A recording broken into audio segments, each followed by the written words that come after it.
156 श्लोक झालेत काल आपले. आज 157वा श्लोक आहे. समर्थ आपल्याला साधना कशी करावी, ध्यान कसं करावं, चिंतन कसं करावं, कशाची काळजी घ्यावी, काय हे सगळं आपल्याला समजावून सांगतात ते. भगवंत किंवा आत्मज्ञान जेव्हा आत्मस्वरूपाचं ज्ञान ते सांगत असताना इथे हे सांगतात की जो म्हणतो की मला माहिती आहे किंवा मी जाणलं, हा जो म्हणणारा आहे मी जाणलं, हा मीच मुळात अहंकार आहे. म्हणून या अहंकाराने जे जाणलं जातं ते सत्य नाही. म्हणून इथे कालच्या श्लोकात आपण बघितलं, म्हणे जाणता, जो म्हणतो की मी जाणतो तो जनी मूर्ख आहे. म्हणे जाणता तो जनी मूर्ख पाय. अतर्कासी तर्की असा कोण आहे? अहो, हे बुद्धीद्वारे, मनाद्वारे, इंद्रियांद्वारे पाहिल्या जाण्याची वस्तू नाहीये. आत्मवस्तू या सगळ्यांपेक्षा वेगळी आहे. असं असून सुद्धा हा व्यक्ती म्हणतो की मी ते जाणलं, म्हणजे असा अर्थ त्याने ते जाणलं नाही. जनी मी पणे पाहता पावेना, मी म्हणून पाहायला गेलो तर राहत नाही. कारण हा मी जो आहे तोच भगवंतामध्ये आणि आपल्यामध्ये अडथळा आहे. म्हणून या मीला बाजूला सारलं पाहिजे. आणि हे सारणं खूप अवघड काम आहे अहंकाराचं. कारण याला आपण खूप जन्मानुजन्मापासून वाढवलेलं आहे. वर्षानुवर्ष, जन्मानुजन्म आपण याला पोसलेलं आहे. याला म्हणतात पर्सनॅलिटी. की मी अमुक अमुक आहे, मला हे कळतं, मी सगळ्यांपेक्षा शहाणा आहे, माझा अनुभव इतका आहे. ह्या जन्मोजन्मीच्या वासना आणि म्हणून हा अहंकार जो या व्यक्तिमत्वाच्या रूपाने प्रकट झालेला आहे, त्याची आहुती देणं आवश्यक आहे. आणि ही आहुती फक्त भक्तीने दिल्या जाऊ शकते किंवा गुरुच्या कृपेनं दिल्या. गुरु कृपा करतील तेव्हा हा अहंकार नष्ट होईल. म्हणून शरण गेलं पाहिजे. तद्विद्धी प्रणिपातेन परिप्रश्नेन सेवया. जेव्हा अर्जुन म्हणाला तिथं की मला काही कळत नाही बाबा, मी काही जाणत नाही, धर्म संमूढ चेता, तेव्हा भगवंताने गीता सांगितली अर्जुनाला. म्हणून हा अहम म्हणून जर पाहायला गेलं म्हणून इथे म्हणतात तया लक्षिता जनी पाहता मी पणे पाहता पाहावे ना, तया लक्षिता वेगळे राहावे ना. त्याला जाणल्यानंतर जसं मिठाची बाहुली समुद्राला पाहायला गेली, जसा समुद्राचा स्पर्श झाला तशी ती समुद्रच होऊन गेली. ती वेगळी राहू शकत नाही. आपलं उदाहरण घ्या ना तुम्ही. जेव्हा आपण झोपतो, तेव्हा आपण झोपेपासून वेगळं राहूच शकत नाही. आपण झोपच होऊन जातो. मला झोप लागली असं काल आपण उदाहरण घेतलं, की बाळू जेव्हा म्हणतो, की मला झोप लागली म्हणजे अजून झोपलेला नाहीये. तसं जेव्हा आत्मज्ञान होतो, तर आत्मस्वरूपाशी एकरूप होतो. ब्रह्मविद ब्रह्मैव भवती. हे सगळं सांगितल्यानंतर आता इथे वेगवेगळे काल आपण थोडीशी चर्चा केली 157वर, की बहुशास्त्र धुंडाळिता वाड आहे. आपण शास्त्र वाचून हे आत्मज्ञान करून घेण्याचा प्रयत्न केला, तर शास्त्र खूप आहे, अनेक शास्त्र आहे. एकेका शास्त्रावर जर चिंतन करत बसलं तर जन्म चालला जाईल. इतके शास्त्र गहन आहे. म्हणून वाढ आहे असं म्हणतात. जया निश्चयो एक तोही न साहे. निघाला होता चांगला, की हा आत्मज्ञान करून घे. 17 लोक भेटले, 17नी 17 गोष्टी सांगितल्या. शेवटी वैताग आला. नको रे बाबा हे. एक मला ठीक वाटत. एक शास्त्र हे म्हणतं, एक शास्त्र ते म्हणतं, कोणी म्हणतं द्वैत, कोणी म्हणतं अद्वैत, कोणी म्हणतं सगुण, कोणी म्हणतं निर्गुण. बाबा रे बाबा. आणि सगळं जर आपण घेतलं एकाच वेळेस तर कन्फ्युज होऊन जाईल सगळं. आणि म्हणून इथं सांगतात जया निश्चय एक तो ही न राहे न साहे. जटिलो मुंडी लुंचित केशा काशायांबर बहुकृत वेशा, पश्यन्नपि जन पश्यती मूढ युधर निमित्तन बहुकृत वेशा. निघाला होता चांगल्या उद्देशाने, पण नंतर नंतर या अहंकाराने काय केलं, त्या भगवे कपडे घातले आणि सगळं त्या मार्गाला लागला. त्याचं रूपांतर दुसऱ्याच कशात तरी झालं. मंडलेश्वर होऊन बसला कुठेतरी मोठा. आणि माझा हा अधिकार आणि माझा हा मान आणि माझा हा आखाडा आणि माझा तो आखाडा. बसले त्याच्यातच भांडत. अरे निघालो होतो आपण कशासाठी आणि कुठे येऊन पोहोचलो? काय करतोय? पश्यन्नपि न पश्यति मूढा. युधरनिमित्तं बहुकृतो होईशा. हे लोकांना दाखवण्यासाठी अहंकार अजून वाढवला त्यांनी. कोणी जटा वाढवल्या, बघा माझ्या जटा किती लांब. कोणी मुंडन केलं, की बघा एक पण केस नाही ठेवत मी. कोणी मौनच ठेवलं 20-20 वर्ष. त्याचा अहंकार, की मी 20 वर्ष मौनात होतो. बाप्पा रे बाप्पा! अहंकार वाढला. म्हणून इथे अहंकार. मती भांडता शास्त्र बोधे विरोधे. साहजिकच आहे. प्रत्येकाचा स्टँड पॉइंट हा वेगळा-वेगळा असणार. जसं आपण लहानपणीची एक गोष्ट घेतो, की 4 आंधळे आणि त्यांना पाठवलं, की समोर हत्ती उभा आहे. जरा बघून सांगा आम्हाला हत्ती कसा आहे. आधी आपसात चर्चा करा आणि मग सांगा. एक आंधळा गेला सोंडीपाशी तर तो म्हणतो मुसळासारखी आहे. मुसळासारखा आहे. एक पायापाशी गेला त्याला एक खांब दिसला मोठाच्या मोठा. अरे बापरे! हत्ती म्हणजे खांबासारखा. एकाने शेपटीच पकडली. म्हणे हा दोरीसारखा आहे. हत्ती म्हणजे दोरी सारखा आहे. आणि एक कानापाशी गेला. अरे बापरे! एवढा मोठा कान हलत राहतो. सुपासारखा आहे म्हणे. आले चौघजण चर्चा करायला. एक म्हणतो हत्ती सुपासारखा आहे, दुसरा म्हणतो दोरीसारखा आहे, तिसरा म्हणतो खांब्यासारखा आहे, तिसरा म्हणतो मुसळासारखा. काय भांडत बसले चौघ. अरे एक मत होईच ना त्यांचं. मग हे सगळ्यांना समजावून सांगण्यासाठी एक पाहिजे कोणीतरी ज्याला दृष्टी आहे. आणि मग तो सांगेल चौघांना तुम्ही चौघं बरोबर आहात. पण आपापल्या स्टँड पॉइंटनी तुमच्या तुमच्या दृष्टिकोनातून तुम्ही बरे आहात, बरोबर आहात. पण हत्ती ना मुसळासारखा आहे, ना खंब्यासारखा आहे, ना दोरीसारखा आहे, ना सुपासारखा. तसं असतं भगवंत असे वेगवेगळे शास्त्र, पुराणे, मोठे-मोठे विद्वान ज्यांना अनुभव नाहीये, जे आंधळ आहे अनुभवाच्या दृष्टीनं, ते चर्चा करत बसतात. वाद-विवाद करत बसतात आणि शेवटी कोणत्याच निष्कर्षाला पोहोचू शकत नाही.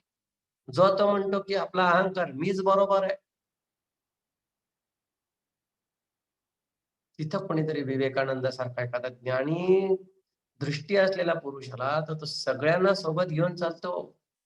सगळ्यांना सांगतो आणि समजावून सांगतो, की तुम्ही बरोबर, तुम्ही बरोबर, तुम्ही. असे सद्गुरू, असे मार्गदर्शक भेटतील, तेव्हाच वाद-विवाद मिटतो. नाहीतर हा वाढतच जातो. मती भांडती शास्त्रबोधे विरोधे. गती खुंडती ज्ञानबोधे प्रबोधे. हे शेवटची लाईन बघा. गती खुंटती. गती खुंटणे म्हणजे काय? गती म्हणजे ज्याला आपण म्हणतो जन्म मरण जे आहे, ते नष्ट होऊन जातं. कशाने? ज्ञानबोधे प्रबोधे. जेव्हा ज्ञान होऊन जाईल, बस आता बोलायला काही शिल्लक राहिलं नाही तिथं. कुंठने, कुंठती हा शब्द घ्या. गती खुंटती बस. फ्रीज्ड इंग्रजीमध्ये त्याला फ्रीज बस स्तब्ध. तिथं प्रज्ञस्त का भाषा. आता त्याचं मन इतकं स्थिर होऊन गेलं, की बस. ज्ञान झालं. आणि हे ज्ञान कसं आहे? या बुद्धीच्या पलीकडचं ज्ञान आहे. हे बुद्धीचं ज्ञान नाहीये. या जसं काल आपण शाखाचंद्र न्याय म्हटलं होतं, त्याप्रमाणे शरीर, मन, बुद्धी या सगळ्यांच्या परे फक्त तिथं आपल्याला जाईपर्यंत शास्त्र मदत करतं. नंतर आपल्याला शास्त्र पण सोडून द्यावं लागतं. असं म्हणतात. हं. एकरूप होऊन जावं लागतं. हं. तिथं म्हणतात तिथं असं काही थोडं अरे अभिमान, अहंकार, काही विषयामधली थोडी जरी आसक्ती असली तरी तिथे जाता येत नाही. ज्ञानाची पण आसक्ती सोडून द्यावी. जसं ऑलिम्पिकमध्ये उंच उडीची खेळ खेळतात, तेव्हा तो खेळाडू असं मोठी काडी घेऊन लांबून पळत येतो, अशी काडी रुळवतो खाली. 2 खांब असतात, दोरी असते. त्या काडीला धरून तो वरती जातो आणि एका विशिष्ट उंचीवर गेला, की तिथून स्वतःला झोपून टाकतो पलीकडे. आणि जेव्हा झोपतो त्यावेळेस ती काडी सोडून द्यावी लागते. तो म्हणला माझी काडी किती चांगली आहे, या काडीच्या मदतीनेच मी इतक्यावरती आलो, हिला कशी सोडू? असं म्हणलं की गेला खाली त्या काडी. तसं इथं ज्ञान, गुरु, बंधू सगळ्याचा शरीराचा अभिमान सगळा सोडून द्यावा लागतो. देहभावच राहत नाही. तर ना गुरु राहिला ना शिष्य राहिला. न बंधुर्न मित्रम गुरुर्नैव शिष्य चिदानंद रूप शिवोहम. त्या अवस्थेला तो पोहोचून गेला. गती खुंटती ज्ञानबोधे प्रबोधे. बस संपला विषय. ही गती खुंटली म्हणजे झालं आता त्याला आत्मज्ञान झालं. आता जन्म मरणाच्या चक्रातून तो वैकुंठाला पोहोचला. म्हणून काल पण आपण जे विचार जिथं कुंठित होता त्याला म्हणतात वैकुंठ. त्या वैकुंठाला तो पोहोचला. म्हणजे मनाचे पुढची अवस्था उन्मनी अवस्थेला तो पोहोचला. त्याला ज्ञान झालं. बस. कृतकृत्य झाला. कृतकृत्यश्च भाव भाव. ज्या कामासाठी आला हे शरीर धारण केलं ते काम त्यांनी पूर्ण केलं. म्हणून तो कृतकृत्य झाला. प्रबोधे. आता पुढे सांगतात समर्थ ऐका. 158. श्रुती न्याय मीमांसके तर्कशास्त्रे स्मृती वेद वेदांत वाक्ये विचित्र्ये स्वये शेष मौनावला स्थिर पाहे मना सर्व जाणीव सांडून राहे. सांगतात सगळं. अगोदर हाच विषय चालला.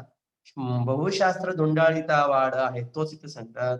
श्रुती, न्याय, मीमांसक, तर्कशास्त्र, स्मृती, वेद, वेदांत वाक्य अनेक आहेत. विचित्र म्हणजे भरपूर आहेत. खुराक बुद्धीला आयुष्यभर पुरेल इतकं आहे. पण तेच करत बसलो तर मुख्य काम राहून जाईल बाजूला. म्हणून मुख्य काम काय? मी कोण आहे हे जाणून घेतलं पाहिजे. आणि त्याच्यासाठी साधनेला वेळ दिला पाहिजे.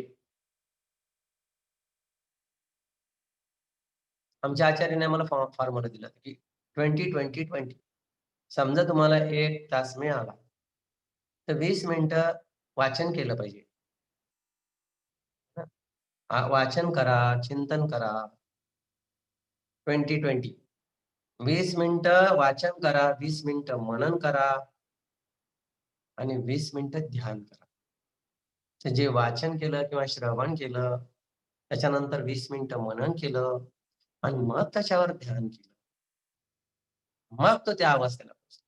पण नुसतं शास्त्र ग्रंथच वाचत राहिला आणि ध्यानाला वेळच नाही दिला त्याने. मोठमोठे ग्रंथ लिहून ठेवले. पण स्वतः कधी मांडी घालून चिंतन करायला बसला नाही.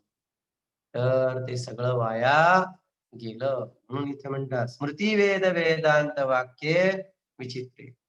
अहो एवढा सहस्त्रपणे असलेला शेष भगवान तो शेवटी थकला. म्हणून इथे म्हटलंय स्वये शेष मौनावला स्थिर.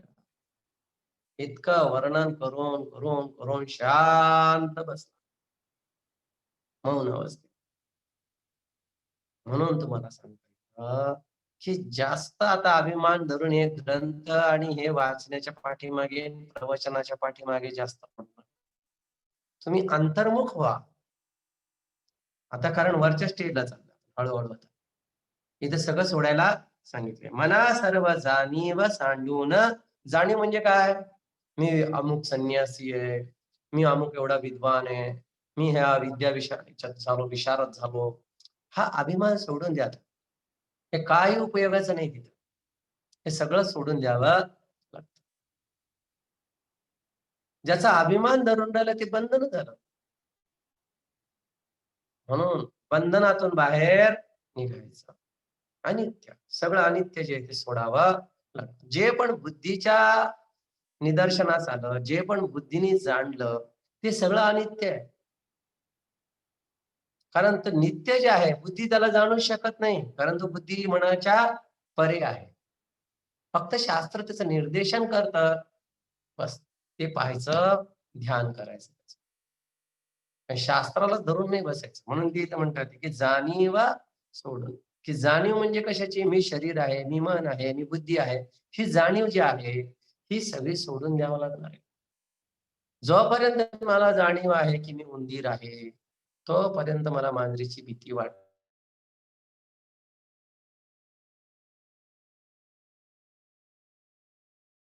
आपल्या ही जो आहे तोपर्यंत म्हणून हे सगळं सोडून आहे. मना सर्व सांडून राहे. नाही, नाही, नाही, नाही. मी करतोच आता.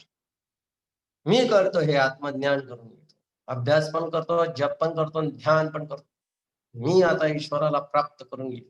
हा जो मी आहे, हा मीनी जर अहंकाराने जर संकल्प केला, की आता मी हे प्राप्त करील, हा अहंकारच मुळात गडबड आहे. म्हणून या अहंकाराचं इथं काम नाही. या अहंकाराने सुरू केलेलं काम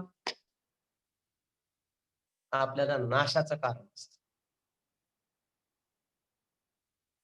म्हणून असं म्हणतात, "नहि संन्यस्त संकल्प योगी भवती कश्चन" असं गीतेमध्ये सांगितलं. नाही, न म्हणजे नाही.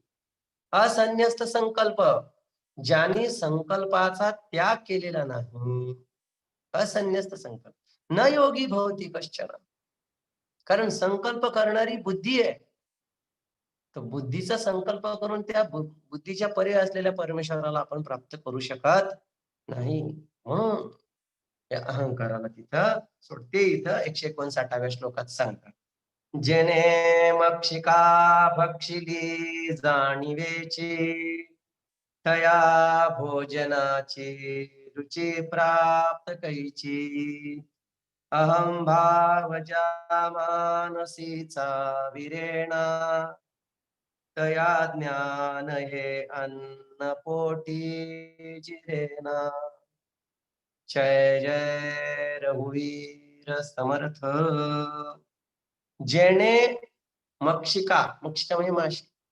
आता उदाहरण दिलं, जेवण करताना पंचपक्वान्न सगळं आहे, पण चुकून मक्षिका माशी जर पोटात गेली तर सगळं खाल्लेलं उलटी बाहेर होती. तसं इथं म्हणतात, खूप तत्वज्ञान केलं, घेतलं, अभ्यास केला, अमुक गुरुकडे जाऊन राहिलो, त्याचा अभिमान धरला की या गुरुचा मी शिष्य आहे. बापरे! म्हणजे अहंकार तिथं आला. ती अहंकार रूपी माशी आधी जर गेली आणि वरून किती ध्यान केलं, किती चिंतन केलं, हे अहंकाराची माशी ते सगळं बाहेर काढून फेकेल. काही उपयोगाचं राहणार नाही. म्हणून जेणे भक्षिका भक्षिली जाणीवेची. तुम्ही बघा ना, आपण जेव्हा झोपतो त्यावेळेस मी कोण आहे हे मला सोडून द्यावं लागतं. मी झोपतोय हा पण विचार सोडून द्यावा लागतो. तेव्हा कुठे झोप येते. तुम्ही जर म्हणलं, "मी झोपतोच, मी झोपतोच, मी झोपतोच." असं जर म्हणलं तर तुला कधीच झोप येणार नाही. मी काही करत नाही. जशी भगवंताची इच्छा. आली झोप तर ठीक. सगळं समर्पण असतं तेव्हा झोप येते. तसं इथं आत्मज्ञानाचं पण झोपेसारखंच आहे, पण झोप अज्ञानात घेऊन जातं. पण हे आत्मज्ञान हे ज्ञानात घेऊन जातं. झोपेतलं सुख तात्पुरतं असतं, पुन्हा आपल्याला अज्ञानात आणून टाकतं. पण हे एकदा ज्ञानात गेल्यावर पुन्हा यद्गतवान निवर्तन्ते. तिथे गेल्यानंतर परत इकडे यायचं कारण नाही. ते इथं सांगतात. तया भोजनाची रुची प्राप्त कैची. त्याला त्या भोजनाचा आनंदच मिळणार नाही. ते मळमळ चालू होईल त्याची. तळमळ राहणार नाही. मळमळ सुरू होईल.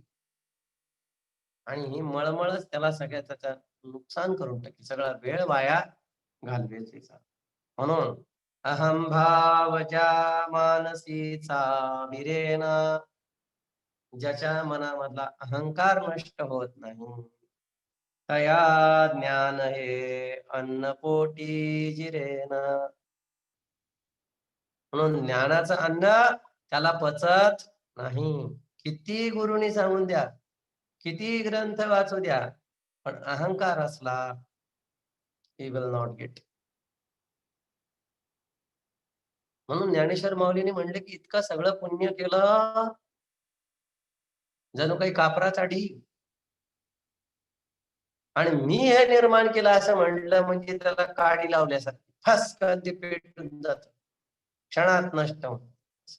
हा मी म्हणून गीतेमध्ये पण भगवंतांनी सांगितलेलं आहे की मन मना भव मत भक्त मद याजी माम नमस्करू. नमस्करूचा अर्थ काय? सगळं कर पण शेवटी मला नमस्कार कर, की भगवंता तुझ्या कृपेने हे सगळं झालेलं आहे.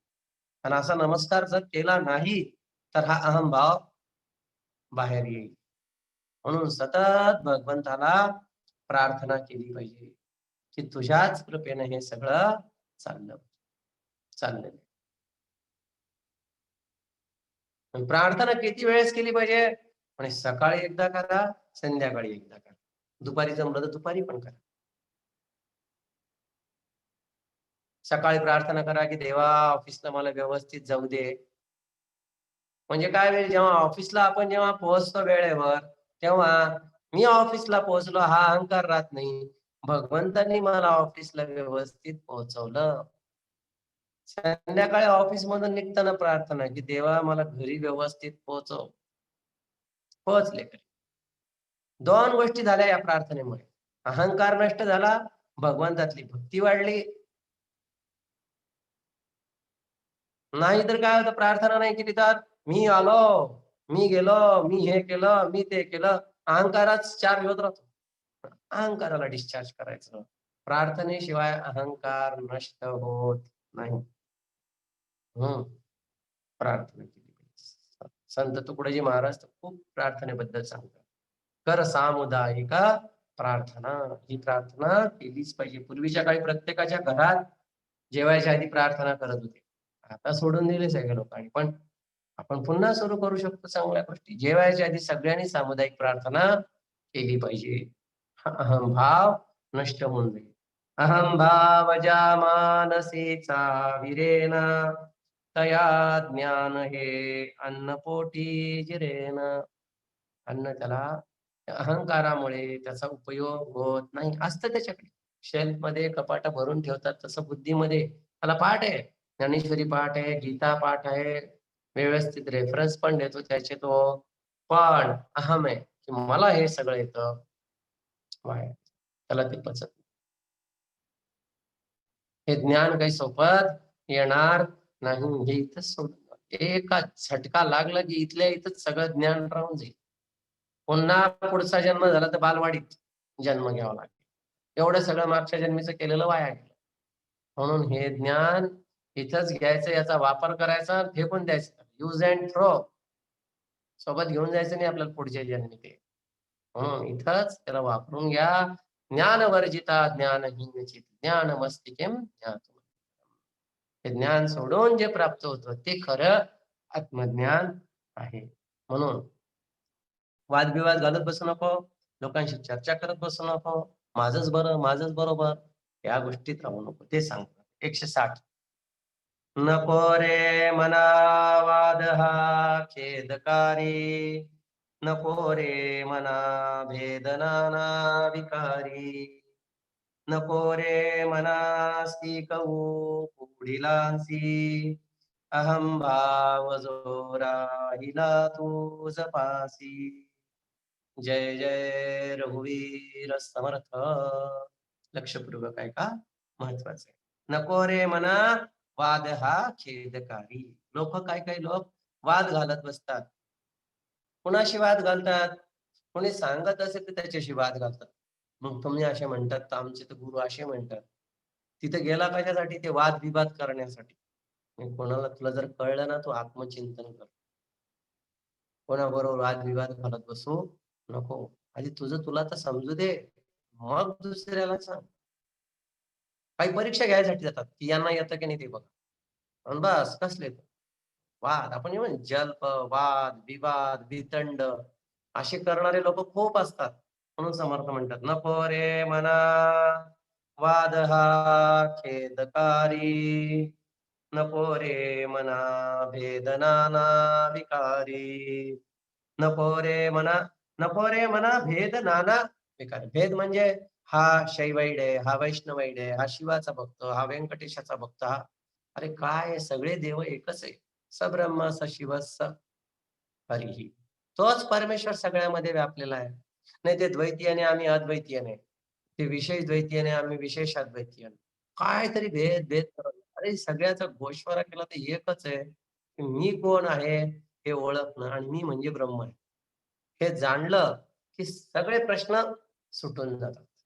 मग सगुण, निर्गुण सगळं त्याच्यासाठीच आहे. हे जाणून उगीच वाद-विवाद करू नये.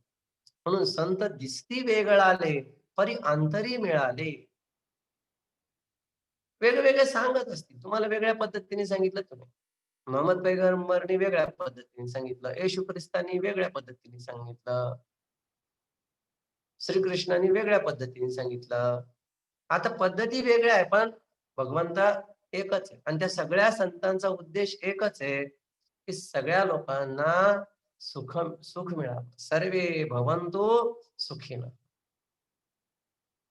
म्हणून वाद-विवाद करून गुरुदेव म्हणायचे, "to understand it's very difficult, to misunderstand it's very easy." गैरसमज फार पटकन होऊन जातात.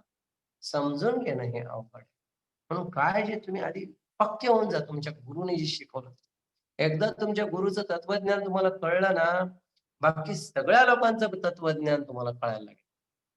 मग तुम्ही वाद करत बसता. आधी आपल्याला समजून घ्या, कळलं पाहिजे. म्हणून नको रे मना भेदनाना विकारी, नको रे मनासी कवू पुढिलासी.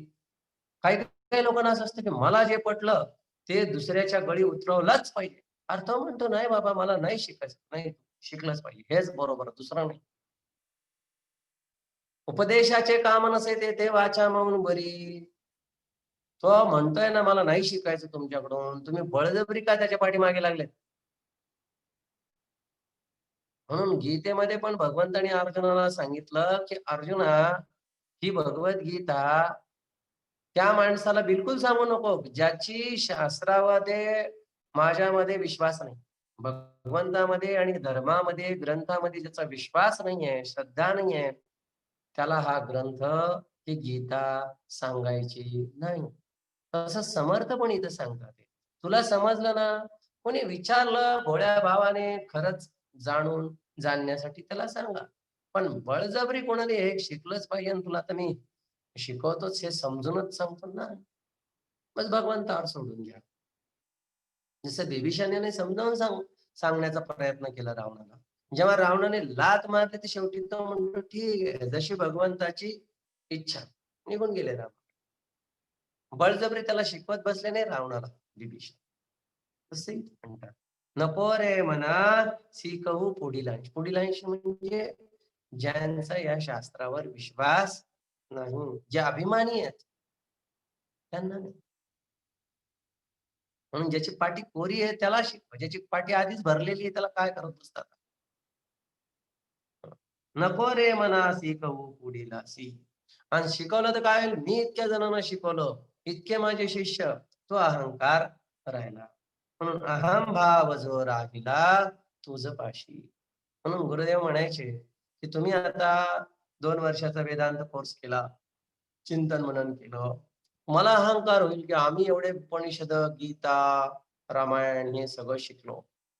बाहेर समाजातले सगळे लोक अज्ञानी आहे आणि आपण जाऊन आता त्यांना ज्ञान देणार.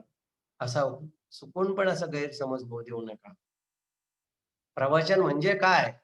तर आपण जे काही वाचलं, चिंतन मनन केलं, हे चिंतन आणि ते चिंतन मनन करण्यातून जे आपल्याला समजलं, जे आपण आचरणात पण आणून बघितलं आणि आपल्याला अनुभव पण आला, ते जे ज्ञान आहे, तुम्ही ते शेअर करा, की हे बरोबर आहे. हे श्लोक बरोबर आहे, हे गीता बरोबर आहे, हे बरोबर आहे. मी ते अनुभवलं आणि तुमचे हे चिंतन मननाचा उपयोग लोकांना होईल. तू जर फक्त वाचला, बौद्धिक विचार केला आणि त्याचं सांगितलं, तू त्याला स्वतःला काही त्याचा फरकच पडू दिला ना, ते काय अर्थ नाही. म्हणून रामकृष्ण परमहंस म्हणतात, की जोपर्यंत साधकाला येत नाही, तोपर्यंत त्याला प्रचारक होण्याचा अधिकारच नाही. जे स्वतःलाच कळलं नाही, ते दुसऱ्याला कसं सांगणार ना? म्हणून कोणताही ग्रंथ आधी समजून घ्या आणि मग तो दुसऱ्याला आपण सांगितला पाहिजे. म्हणून शिकवू नको.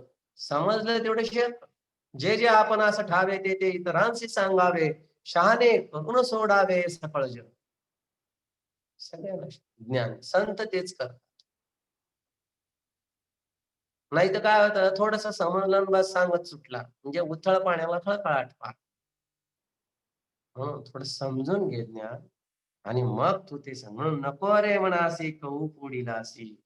आणि अशा छोट्या ह्याच्यात तुलाच अहंभाव तुझ्यापाशी राहील. अहंभाव जो राहिला तुझपाशी. म्हणून तू काय कर पुढे समर्थ सांगतात. अहंता गुणे सर्व ही दुःख होते. मुखे बोलिले ज्ञान ते व्यर्थ जाते. सुखी राहता सर्व ही सुख आहे. अहंता तुझी तूची शोधून पाहे. जय जय रघुवीर समर्थ. अहंता गुणे सर्व ही दुःख आहे. जोपर्यंत कर्तेपणा आपण आपल्याकडे घेतो तोपर्यंत आपल्याला दुःख होणार. गोंंदवलेकर महाराज म्हणतात की जोपर्यंत मुलीचं लग्न होत नाही तोपर्यंत त्या मुलीची काळजी बापाला. चिंता करावी लागते मुलीचं लग्न करायचं असं तसं काय काय तिला शिकवायचं सगळं. जसं त्या मुलीचं लग्न लावून टाकलं आता बापाची चिंता कमी झाली. आता जावयाला चिंता यायला राहिलीच. तसं जोपर्यंत देह माझा, घर माझं, बायको माझी, मुलं माझे, तोपर्यंत चिंता आहे तुझ्या पाठी. पण जेव्हा मी देवाचा, माझं कुटुंब सगळं देवाचं, माझं काहीच नाहीये. ईशावास्यमिदगं सर्वं यत्किंच जगत्यां जगत तेन त्यक्तेन भुंजी. सब कुछ तेरा, कुछ नहीं मेरा. असं पूर्णपणे जेव्हा आपण समर्पण करू भगवंताला, अब सौंप दिया इस जीवन का सब भार तुम्हारे हाथों में, अब जीत तुम्हारे हाथों में और हार देवा तुला जसं चालवायचं तसंच. फक्त मी माझं कर्तव्य करतो, तू ठरव तुझं. माझी इच्छा काहीच नाही. म्हणून याला म्हणतात समर्पण.